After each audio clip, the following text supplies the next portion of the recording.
Fala galera, tudo bem? Voltamos para o nosso segundo episódio do Além da História para tentar pensar, refletir e tentar compreender um pouco melhor essa fantástica história do Revolução dos Bichos do George Orwell e tentar trazer um pouquinho dessa capacidade desse livro de a gente pensar um pouco a nossa sociedade, a nossa realidade social a partir daí. Bom, então hoje a gente começa de fato a nossa análise do livro, né, com os capítulos iniciais, o capítulo 1, 2 e 3. Como nós já havíamos comentado, o livro Revolução dos Bichos, os capítulos não tem nome, não tem título, né, é só capítulo 1, capítulo 2, capítulo 3 até o capítulo 10. No capítulo 1, então eu vou fazer uma breve, um resuminho do que acontece, para depois a gente conseguir fazer a nossa discussão. O capítulo 1 é uma reunião dos bichos no celeiro, onde o Major, que é um porco reprodutor bem velho já, da Granja do Solar, né, que é o nome do lugar, da fazenda do Sr. Jones. Em algumas edições do livro vai aparecer como Granja do Solar, em outro como Fazenda do Solar, ou Granja ou Fazenda do Solar. O nome original do lugar, né? O porco major, ele reúne todos os bichos no celeiro à noite, depois que o Johnny já tinha ido dormir, porque ele quer fazer um discurso. E nesse discurso, ele conta de um sonho que ele teve. Nesse sonho, ele fala sobre um lugar onde os bichos viveriam em igualdade, em fraternidade, sem exploração, que eles poderiam criar os seus filhotes, que eles não seriam mortos para benefício dos humanos. Então, ele fala de todo um projeto de uma sociedade, de uma fazenda ideal para esses bichos. Esse é o sonho dele e ele fala sobre esse sonho para todos os animais. Alguns ouvem com mais atenção, outros ouvem sem atenção nenhuma. Inclusive, tem um corvo, o Moisés, que é o corvo do Jones, é um corvo doméstico, que o Moisés escuta, mas escuta meio que para contrariar. E o Major conta tudo, e inclusive ele lembra de uma música, da música Bichos da Inglaterra, que ele ouvia quando era criança, que era uma música que falava sobre igualdade, sobre unidade dos bichos para a construção de um bem comum.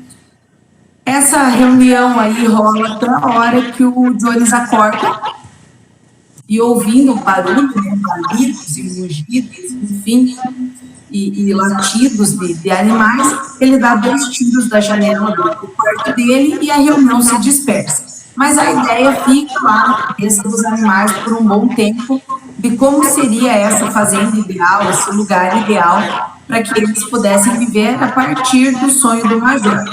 Importante não esquecer que o Major só era um porco tão velho, tinha vivido tanto, porque ele era um porco reprodutor e muito premiado. Então, ele trazia muito lucro para a fazenda. Ele não tinha virado bacon ainda por causa disso, né? Ele ser velho era uma exceção. Era porque ele dava lucro para a fazenda dos bichos, ou para a fazenda dos bichos, não, perdão, para a Granja do Solar e para o patrão dele, para o Jones. É, isso aí, velho.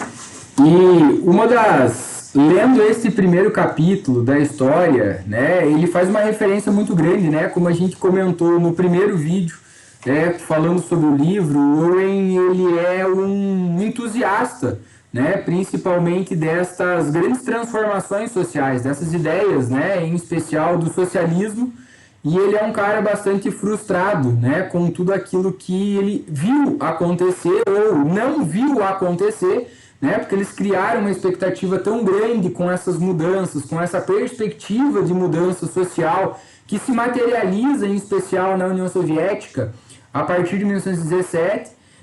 E o livro ele começa trazendo justamente uma metáfora, né,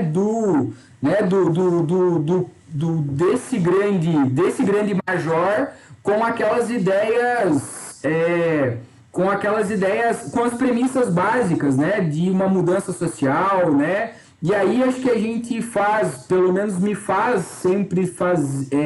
provoca um alerta justamente o quanto por trás dos grandes discursos, sejam políticos, sociais, religiosos, enfim, é o poder do carisma do discurso, que justamente ele vai tocar, ele vai, às vezes, chegar naquilo que as pessoas mais querem ouvir, né, por trás de um sofrimento, enfim, de uma situação um pouco mais difícil. Então, por trás desses discursos, justamente esse apego carismático, né, que é justamente isso que, de uma forma geral, né, esse porco major na história, ele tem, né, ele consegue chegar, ele consegue tocar, né, e deixar aquela pulguinha atrás da orelha dos bichos na fazenda, justamente porque ele chega falando dessas grandes necessidades, né, dele criando esse discurso que aproxima da realidade, das dificuldades, das contradições que esses bichos enfrentam, com aquele discurso de transformação, de mudança,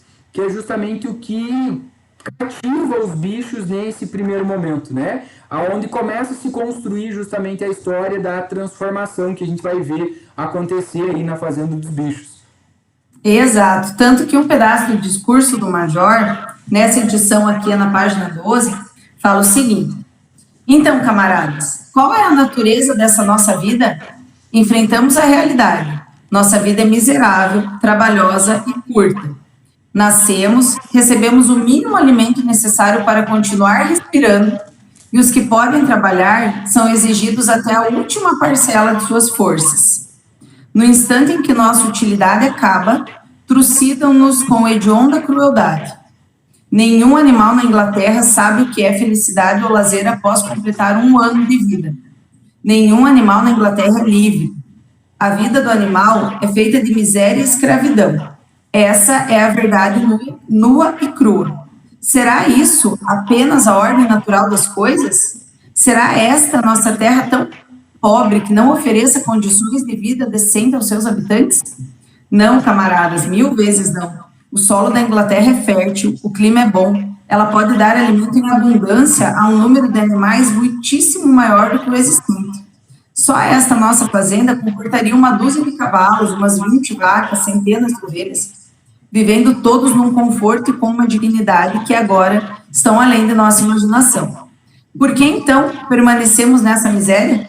Porque quase todo o produto do nosso esforço nos é roubado pelos seres humanos.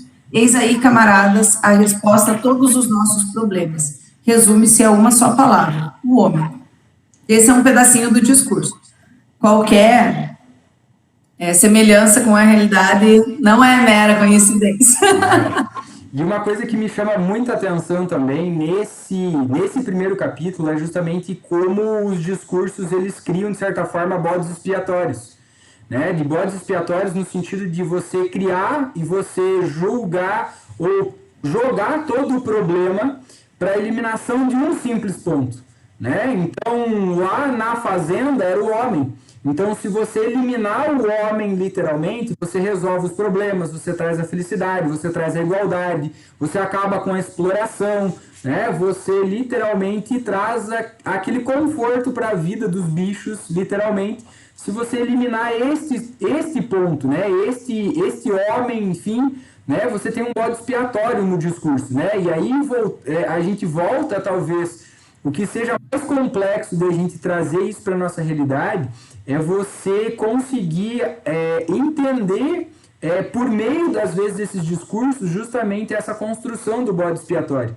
Né? Porque numa leitura desatenta, né, você passa despercebido. Mas ao longo da história, quando você pega o discurso, né, do Major, ao longo do discurso dele vai se construindo gradativamente este problema com o homem que você precisa eliminar. Porque num primeiro momento ele não é direto em falar que o problema é o homem, vamos eliminar o homem, aí a gente acaba com a exploração. Não, ele vai construindo gradativamente isso ao longo do discurso, né, e justamente chega um momento em que, né, está aqui o nosso problema, eliminamos esse problema, e aí nós vamos ter literalmente a nossa felicidade enquanto fazenda, enquanto bichos, né? Exato, e palavra não tem como fugir disso. A palavra, ela é poderosa, sim. Eu não estou falando no sentido de, né, ficar falando as coisas para consegui-las, mas a palavra tem o poder do convencimento, ele vai mexer com muita estrutura social, né? E quando você fala, por exemplo, esse discurso de você minimizar o problema a um agente, seja ele qual for, é muito complicado. Porque você pega uma situação toda complexa, no caso do livro, né, da exploração dos bichos, e se a gente trazer da nossa sociedade, da própria exploração do homem, do trabalhador, né, por exemplo, não existe um agente culpado. A situação é estrutural, ela é muito complexa. Então, a gente colocar somente como um elemento é o culpado por isso, de fato, é muito problemático, porque vai ser uma solução ilusória, se chegar a essa solução, né? Como a gente vê ao longo dessa história, o homem não foi o único problema, né? Exato. E isso vai aparecer a partir de quando? Do capítulo 2. E uma coisa que me chama a atenção também no capítulo 1 é a construção dos símbolos.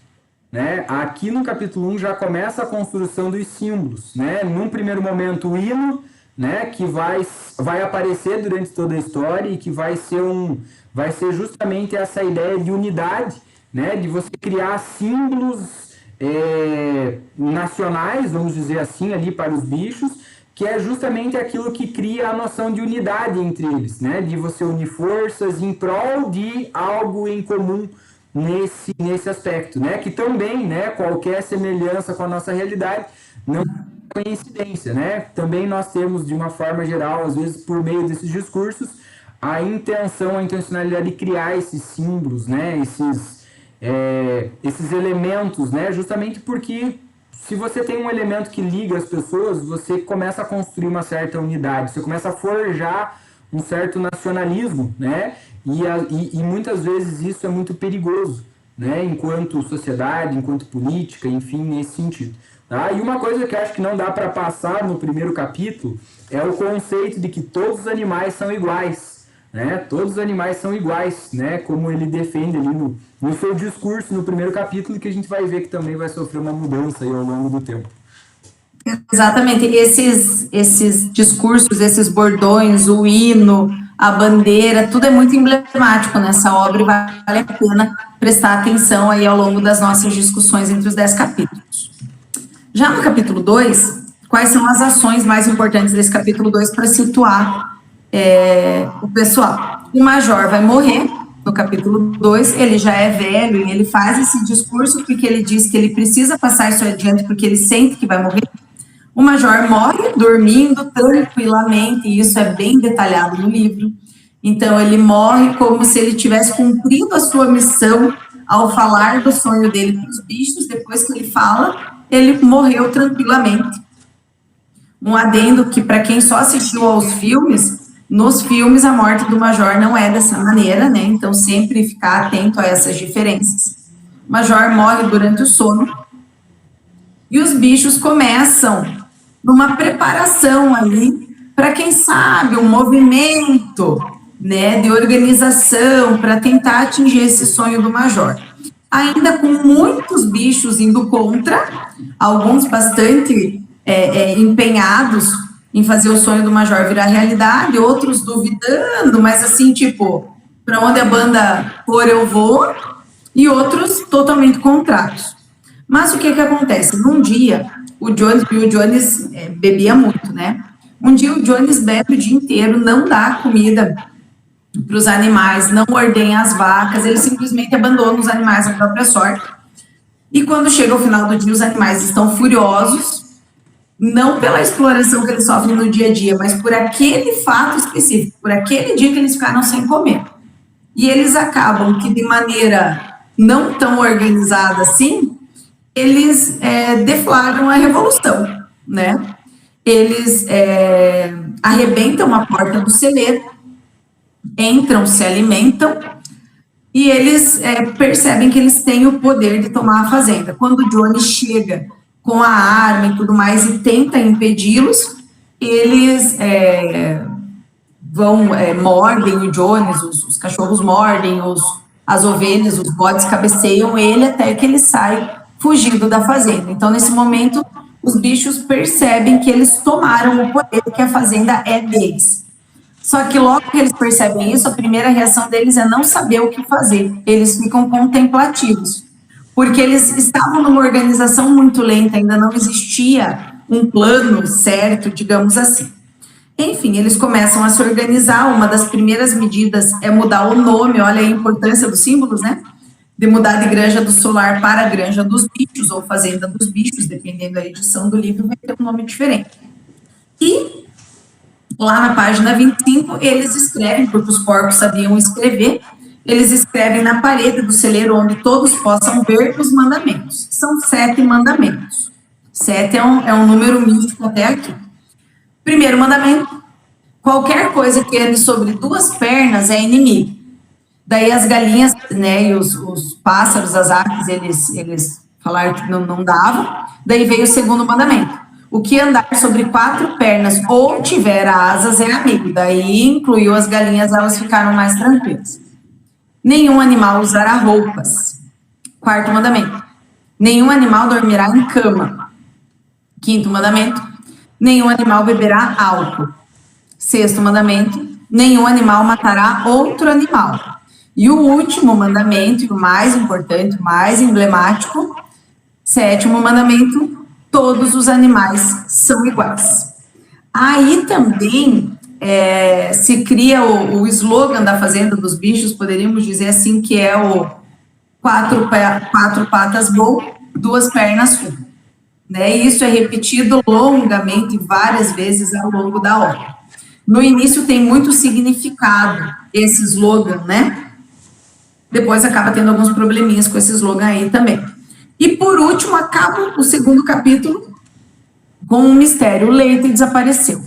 O leite das vacas foi ordenhado, os porcos conseguiram ordenhar, porque como eles têm a patinha em V, eles conseguiam fazer a ordenha das vacas, mas o leite um pouco foi para os bezerros e o resto do leite desapareceu. E todos os animais queriam um pouco de leite, que era uma coisa que eles não tinham na época do Jones, mas esse leite sumiu. Isso. E uma coisa que é muito interessante do início do segundo capítulo, né, é justamente esse processo da alienação, né, que ele traz no discurso, quando eles começam o processo ali, da tomada, ou eles tomam o poder. Justamente os animais, eles estão preocupados, né, como é que eles vão... se eles vão continuar com as suas, por exemplo, a vaca, né, ela está preocupada com a fita, né, se ela vai continuar ganhando a fita dela, né, e na verdade... E o açúcar. Isso, a leitura que você faz, assim, quantos de nós, às vezes, no nosso dia a dia, a gente vive a nossa realidade de uma forma muito... né, alienada, no sentido de a gente não observar, de a gente não prestar atenção no nosso dia a dia, e a gente vive, de certa forma, numa forma mecânica, né, sentindo-se recompensado, às vezes, por coisas muito pequenas, né? Justamente, né, a pergunta que eu me faço é: quais são as nossas fitas do nosso dia a dia, né? Quanto do nosso dia a dia, às vezes, nós vivemos, né, somos convencidos por esses discursos, né, aonde ficamos às vezes presos, aonde ficamos, de certa forma, não vemos a realidade e nos alienamos, de certa forma, a algumas coisas que não são tão justas enquanto sociedade, né, e justamente por essas recompensas, né, e que é justamente aquilo que os porcos nesse momento tentam fazer com os animais, né, para que eles tomem consciência de que eles são explorados, de que eles precisam mudar aquela realidade justamente nesse sentido, né? Só que aí o discurso vem, né, vem se construindo, ou vai se fortalecendo esse discurso, principalmente com a dominação dos porcos, né, que tinham algumas vantagens sobre os outros animais ao longo da história, né, de saber ler, de saber escrever, de tomar essa frente do movimento, ou se colocar, né, frente a esse movimento, né? Ao longo da história começa alguns mecanismos, né? Justamente de quando eles se reúnem para escrever os princípios do animalismo lá, vai ser os princípios da fazenda, né? São os porcos que se reúnem, eles que vão discutir. Então aí que está também um outro ponto, acho que importante de se pensar, a importância da representatividade, né? Porque no momento é um discurso de que vamos pensar a igualdade de todos. Mas a hora de se pensar esse projeto de organização, quem pensa são apenas os porcos, né? São apenas algumas pessoas, né? E aí a gente já começa a ver algumas características, né? O desaparecimento do leite, né? Logo vai desaparecer algumas outras coisas, né? Que justamente, e aí daqui a pouco vem algumas desculpas, né? Justamente por causa disso, né? Porque nós estamos pensando a política, nós vamos pensar a partir desse princípio, ou desses interesses, desses valores que são pensados por nós, né? Onde não contemplam o todo, né? De uma forma geral. E uma falsa ilusão de participação ativa. Porque tinha assembleia, eles instituíram toda semana, todos os domingos teriam assembleias, né? Para decidir o que se fazer, para separação do trabalho e tudo mais. Só que na maioria das vezes, essas assembleias, no início, né? Ainda no capítulo 2, capítulo 3, elas vão existir, as decisões vão ser deliberativas. Porém, a execução não vai ser de acordo com o que foi decidido. Então, existe aquela falsa ideia de eu também decido, mas quando, na verdade, você fala, mas não é ouvido, né? Então, isso acontece bastante. Ainda na metáfora lá da quitéria, que é a égua que gosta da fita, né? E do torrão de açúcar, para ela é bem aquela máxima, né? Se o outro animal está passando fome, mas eu tô com o meu torrão de açúcar, então tá tudo bem, não tem problema. Ela, né, fecha os olhos, tanto que a quitéria logo some. Logo ela some. E isso fica aberto no livro, né? Mas é compreendido de que ela simplesmente pulou uma cerca e foi para uma fazenda ganhar fita e torrão de açúcar e continuar sendo explorada como ela já era na fazenda do Jones. Ela preferiu isso do que ficar lá e tentar mudar a situação, porque ela ficaria sem fita e sem açúcar.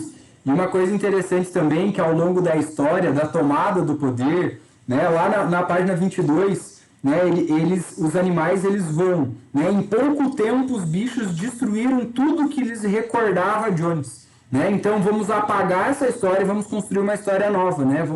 Vamos reconstruir os nossos símbolos, né? Aí acho que está aquela importância do que a gente falava do simbolismo, né? Dessa construção de cidade, né? Vamos apagar, né, justamente esses elementos que diga-se de passagem, ele é uma coisa muito forte na história verdadeira por trás, né?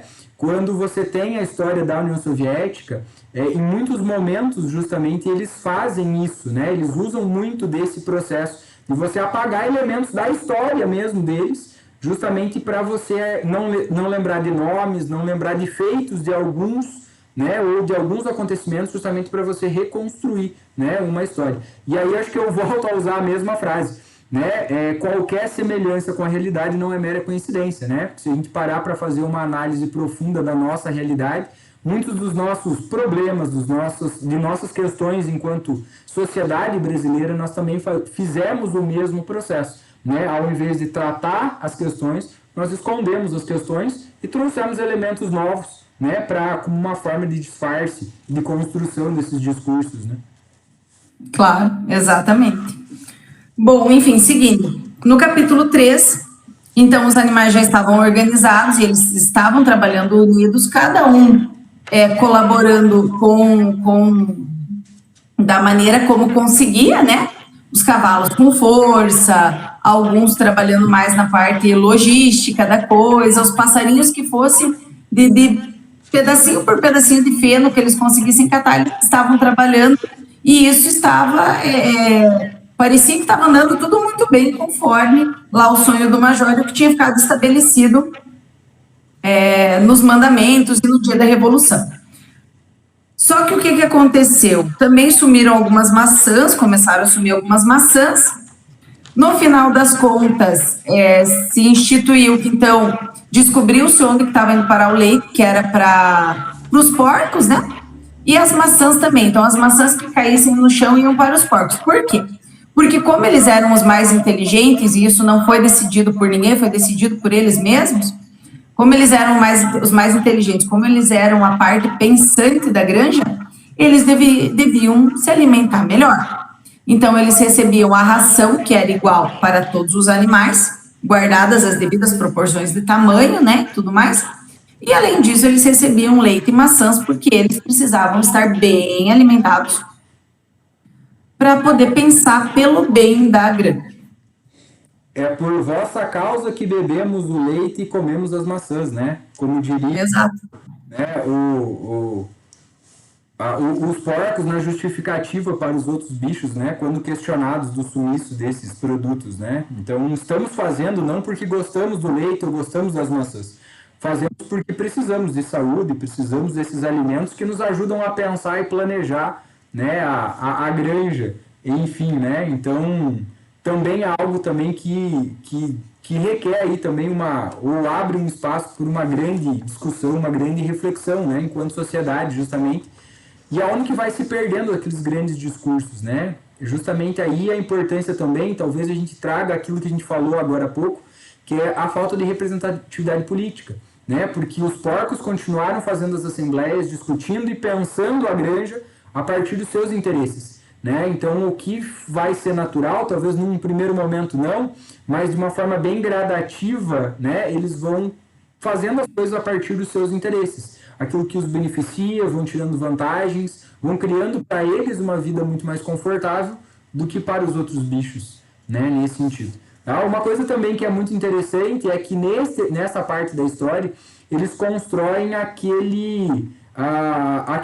ideia, né, da granja, né, a ideia do animalismo ali, que é a ideia de que todos devem contribuir, cada um com a sua contribuição, da sua forma, mas que é importante que todos contribuam e contribuam da forma mais intensa possível para que aquilo funcione, né, literalmente, né, e, enfim, eles consigam fazer a plantação, a colheita, né, melhor do que os homens faziam, né, então todos têm que fazer esse sacrifício para que tudo dê certo, para que depois eles, de certa forma, colham, né, esses louros, mas no primeiro momento é importante que todos eles façam esse sacrifício pela granja, né, Exato. Só que sempre quem na história parece fazer o maior sacrifício são os porcos, né? Por mais que o trabalho, eles não participem da colheita, eles não vão para o campo colher, mas eles precisam de mais regalias, digamos assim, porque eles estão se sacrificando pela causa, né? É muito difícil se sacrificar pela causa. Eu lembrei de uns discursos que teve aí um tempo atrás. Muito, muito sofrido não poder comer um pastel na feira. Mas é pela causa. Tudo isso é pela causa. E também, nesse capítulo, eles começam a pensar em maneiras de mandar mensagem para as granjas vizinhas, para que elas também fizessem as suas próprias revoluções. Então, também tem a ideia do expandir os seus territórios, né? Será que eles queriam, de fato, o bem comum dessas granjas vizinhas? Ou será que eles estavam querendo também ir tomando posse de uma maneira ou outra dessas granjas, na verdade? Isso, né? E esse sacrifício, né, de que eles fazem é justamente aonde está o poder do discurso, né? De você ter o poder do discurso, de você transmitir o teu pensamento sem, de certa forma, oposição, né? Que é algo que também a gente deva pensar bastante nesse sentido. Tá? Nessa parte da expansão, né, Amélia, também trazendo um pouco para a realidade da história, né, onde vai se basear, é justamente aonde está a grande divergência, né, dos dois personagens, o Bola de Neve, né, e o Napoleão, justamente o problema real que se teve, né, no projeto. Uma coisa que nesse capítulo que me chama muito a atenção, além da expansão, é o processo da formação, né, da educação que eles começam a pensar, né, a educação de alguns bichos, né, de educar, de saber ensinar os bichos a ler e escrever, e também algo que era fundamental, né, a educação dos jovens, que era a mais importante para os porcos, né, tanto que tem aquela passagem dos cachorrinhos, né, que quando a cachorra, né, ela, da fazenda, ela dá cria aos cachorrinhos, o Napoleão, ele retira os cachorrinhos, tá? E ele assume a responsabilidade pela educação desses animais, né? Desses novos animais que nasceram, porque esses eram os mais importantes. Que ao longo da história eles vão reaparecer e vão ter uma importância muito grande, né, no processo. E a gente esqueceu, na verdade, de falar os três porcos principais da história, o Napoleão, o Bola de Neve e o Garganta, né? Então, esses 3 nomes têm que ficar bem gravados aí. O Bola de Neve é um porco bastante carismático e bastante fiel, digamos assim, aos ideais do Major, ainda que ele tenha aceitado o leite maçãs também, mas ainda assim mais fiel aos ideais do Major. Então, o Napoleão não, o Bola de Neve, quando ele conversa com os animais, ele tem um poder de convencimento pela fala, pelo carisma dele. Já o Napoleão, ele é um porco que quando ele não vai muito na conversa, ele vai mais pela força mesmo, né? Pela imposição. É assim, porque 4 patas bom, 2 pernas ruim, né? E isso ele, quando não tem argumento, ele repete isso daí e os animais acabam se convencendo. E o Garganta é um capacho do Napoleão, né? O Garganta faz tudo o que o Napoleão quer. Já se imagina que de agora em diante vão começar a aparecer divergências entre esses 2 porcos aí que iniciam como parceiros nessa ideia, o Napoleão e o Bola de Neve, mas eles estão começando a divergir de uma forma muito radical em como levar os ideais da Revolução e em como gerir essa fazenda que agora está na responsabilidade deles. Então, esses primeiros 3 capítulos, de uma forma geral, ele vai construindo e vai delineando, né? Um pouquinho daquilo que é talvez a parte mais filosófica da história, de justamente, acho que a grande capacidade de a gente fazer leituras, né? Enquanto do poder dos discursos, do poder do controle político, de você ter acesso aos discursos, né? De você, em especial, de você não aceitar tudo aquilo que você recebe de forma geral, né? De a gente ter um senso crítico ligado, né? De a gente, peraí, mas o que quer dizer realmente esses discursos, né? Então, aí na história, né? Na fábula, né? Da Revolução dos Bichos, isso vai se apresentar. Claro que o livro sempre ele tem uma narração um pouco mais simples ali, né? Porque ele tem essa linearidade da história, então você consegue perceber essas questões, mas é uma história que provoca essa reflexão, assim, principalmente em questões políticas, talvez para o atual momento que a gente viva, de uma forma muito desconfortante, né? Até diria. É impossível, principalmente nesses 3 primeiros capítulos, e eu tenho um problema seríssimo com o capítulo 9, eu acho que nos 3 primeiros e no capítulo 9 é impossível você não fazer uma analogia com os últimos tempos, assim. É impossível que isso não aconteça. A alienação dos animais, né, diante da fala dos líderes, a questão do repetir slogans e máximas sem nem pensar no que elas significam de verdade, e de acreditar cegamente em algo que você ouviu falar, mas você nem pensou. A maioria dos bichos não pensou sobre a Revolução. Eles apenas seguiram o que estava acontecendo. E daí aqueles que estavam pensando, de uma maneira ou de outra, alguns tiraram vantagem, né, sobre os outros. Por exemplo, Napoleão vai tirar vantagem sobre o Bola de Neve, que é o que estava mais fiel aos ideais. E daí vai começar o problema grave de todo o negócio. E aí aquela situação, né? Você repita uma mentira com convicção de verdade, ou você repita... Ela vai se tornar uma verdade. Várias vezes que ela vai se tornar uma verdade, né? Se você não tiver esse enfrentamento, literalmente. Então, esses primeiros 3 capítulos, realmente, ele provoca um estranhamento, assim, bastante interessante a gente trazer para a nossa realidade, pensar as nossas questões políticas, enfim, nesse sentido. Isso aí. Bom, nos próximos 3 capítulos que a gente vai discutir, 4, 5, 6, vão ter grandes projetos na granja e também vão ter grandes reviravoltas na história, e eu acho que uma análise ainda mais intensa dessas metáforas aí, dessas analogias com a nossa realidade.